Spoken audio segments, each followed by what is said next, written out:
Hey friends, thanks for joining the Enneagram Impact Collective. If you are new to the Enneagram or don't know a lot about the foundation and how it really works, this is a great place for you to start 7 things you need to know about the Enneagram. So let's get started. So the first thing you need to know is, what is it? Why do I need to know about it? I'm assuming if you're here, you know a little bit, but we're going to do an overview of the Enneagram. The graph above is the Enneagram. It's a graph of 9 types. A lot of people call them personalities, but they're really lenses through which we see the world, which you'll see in a moment. So what does the word mean? Enneagram means 9, gram means drawing, and they really are 9 valid perspectives through which we see the world. So each type of the 9 types has a different perspective, a different lens of how they see the world, how they interact with the world, how they really show up in relationships, at work, in any area. And then understanding our own perspective can help us understand why we do what we do, and understanding other people's perspectives can help us show up with more compassion, kindness, grace, and forgiveness. So it's important to use it both ways, primarily as a way for you to be self-aware about yourself. So what we'd like to describe as teachers of the Enneagram is it's an internal GPS system, because it reveals why you think, feel, and behave in certain ways so you can steer your interior life to become the best version of you. The third thing we want to know is, where does it come from? There's a lot of different theories on where it comes from. I ascribe to the theory that it was developed in the 4th century by ascetic monks who combined a psychological framework and a spiritual growth framework together for accuracy in finding our type and then using it to grow spiritually, emotionally, personally. So where does your personal type come from is the next question a lot of people ask. Here's your Enneagram timeline, and the baby on the left is when you're born. The kids in the middle are about the age of 5 or 6. Most teachers believe is when your Enneagram type gets formed in you. And really, your Enneagram type is formed from a childhood message or a childhood wound where you make an assumption about how you can best thrive in the world. It doesn't necessarily mean that there was an event when you were 5 or 6. Sometimes it's just a cultural thing in your family or a cultural thing that you heard and made an assumption. Sometimes it is a wound, but all of them are coping mechanisms and what most teachers call the adjusted self, where we think if this is how we see the world, this is how we'll thrive. The box at the end really stands for, a lot of people ask me, is this putting me in a box? No, it's actually uncovering the box you're already in. So our job here in the Enneagram Impact Collective is to open the box and that you're already in, and help you see the lens through which you already see and how that might be getting in your way to produce results in your life.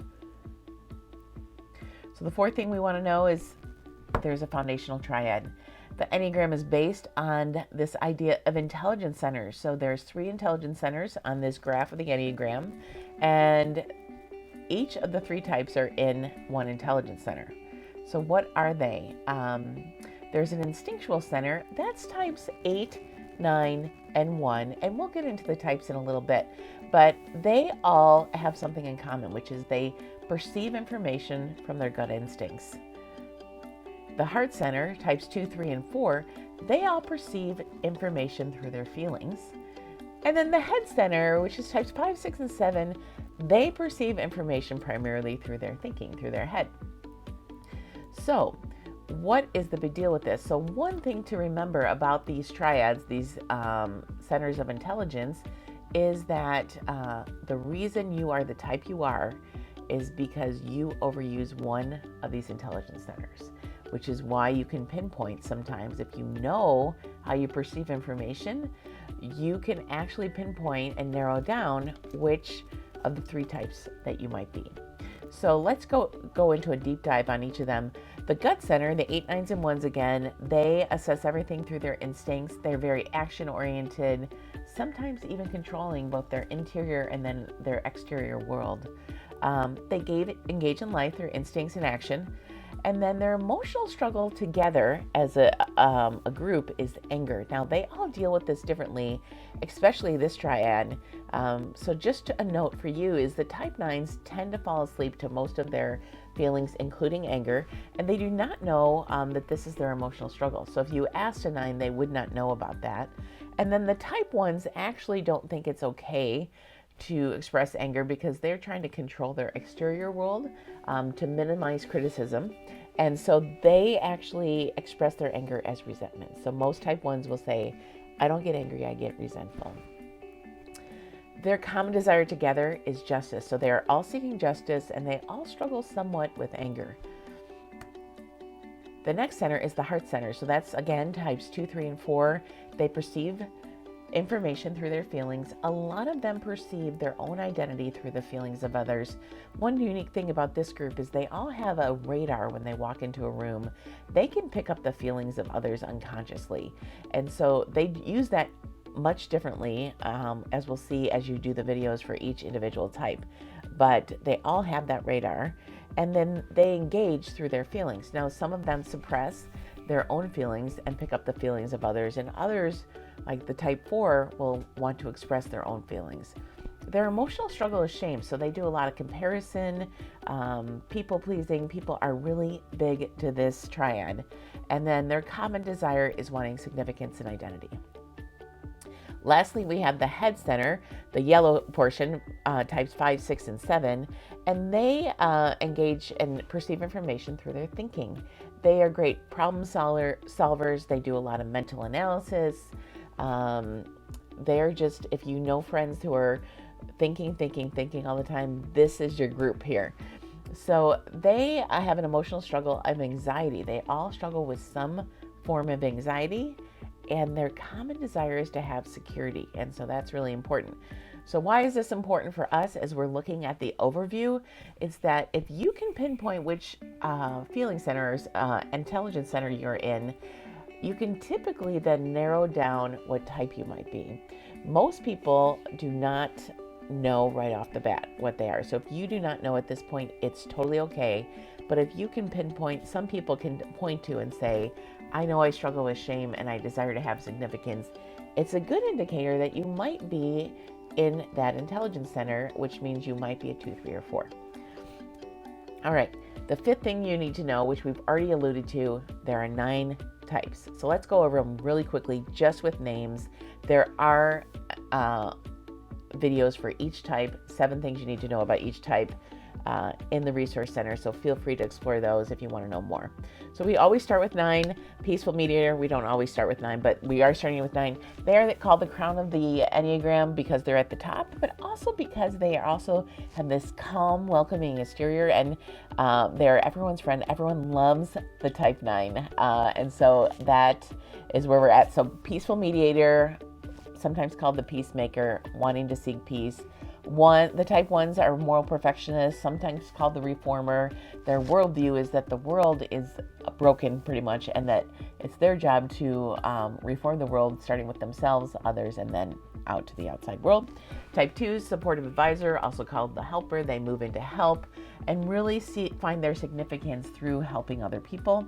Type 3, successful achiever, goal-oriented, quick movers, like to get things done as a way of finding value in love and success. Type 4, the romantic individualist, or just the individualist. These guys love to be unique and special and really authentic, so make great connectors, really express their feelings well, and can be creative. All the types can be creative, but they can tend toward a lot of creativity. Type 5, investigative thinker. These guys like to research. Knowledge, wisdom are important to them. Also conserving their resources, very important to them. Type 6, the loyal guardian, or sometimes called the loyalist. They are super loyal, super supportive. They are also problem solvers, and they really have an eye for thinking about what could go wrong and then creating plans and being prepared for that eventuality. 7, the entertaining optimist. I like to call these guys the enthusiasts. These guys love fun. They bring the party. They love new and exciting adventures, experiences, food, people, you name it. They're just a lot of fun to be around. And then lastly, the protective challenger. These guys stand up for the underdog. They are intense. They love to actually express what's happening in the moment. They see conflict as healthy, and they resist vulnerability because they feel like that shows weakness. Those are the 9 types. All right, the 6th thing you need to know is, how do you find your type? All right, so there are 4 things we want to look for. A lot of us get hung up on behaviors. We don't want to look at behaviors. We want to look at these 4 things. What are our core fears? What are our core desires? What are our core weaknesses? And the message your heart longs to hear. So our core fear, the basic fear that motivates our behavior much more than anything else. So think about your biggest fear as you're thinking about your type. Your core desire, that basic belief, if I do this or behave in this way, I will be okay. If I had security, everything would be okay. If I appear successful, everything will be okay. That's what you want to look for in your core desire. Your core weakness, also known as your core emotional struggle. So going back to those intelligence centers, is your struggle more about significance or security or something else? And then your childhood message, or the message your heart longs to hear, is that message you picked up in childhood. You were either told this directly or you sensed it and interpreted it from your life circumstances, but there is some kind of message you heard, and we'll get into this with all the type videos. All right, last thing you need to know is, how do you use this? So many people ask me, once they know their number, how do I use this for my everyday life? So part of that goes back to the structure. So the structure of the Enneagram is based on these lines and arrows. So the lines are actually a map of your internal world. And so each of the lines points to another number on the Enneagram that will tell you some things about yourself. So the lines are the paths we take when we are under stress and when we are growing. So we want to pay attention to the lines and what your individual type, once you've found your type, where those are connected to. The lines and arrows are like a rumble strip on the highway. It can warn us that we're veering off the best path for our personality. So we'll pay attention to that more when we do the individual types, but just know that there are stress arrows where you will start to look like under stress and growth. And the last piece we're going to look at as a structure are the wings. So wings are the numbers on either side of your dominant number. So once you find your type, they can be on either side. So everyone has equal access to both your wings. A lot of people default to a one or the other, which makes them their dominant wing. And so we'll talk about that a little more as we go through each month's teaching on the Enneagram, but just know that you have access to the 2 numbers on either side of your dominant number. All right, that brings us to the 7 things you need to know about the Enneagram. So are you ready to learn more? The best way is to start using the Enneagram to identify your type. If you already know your type, then you are ready to jump into the community and at the Enneagram Impact Collective. If you don't know your type and you need help clarifying those core desires, fears, motivations, childhood messages, we are here for you. I offer a typing session and you'll get a discount as a member of the Enneagram Impact Collective to get a one-on-one typing session where we explore all those things and flesh out and deep dive into your dominant type and really deep dive into who you are and what you do best. So go ahead, visit onefootcoaching.com, look at the typing sessions, and book one today with that Enneagram Impact Collective discount. With that, I'll see you in the community.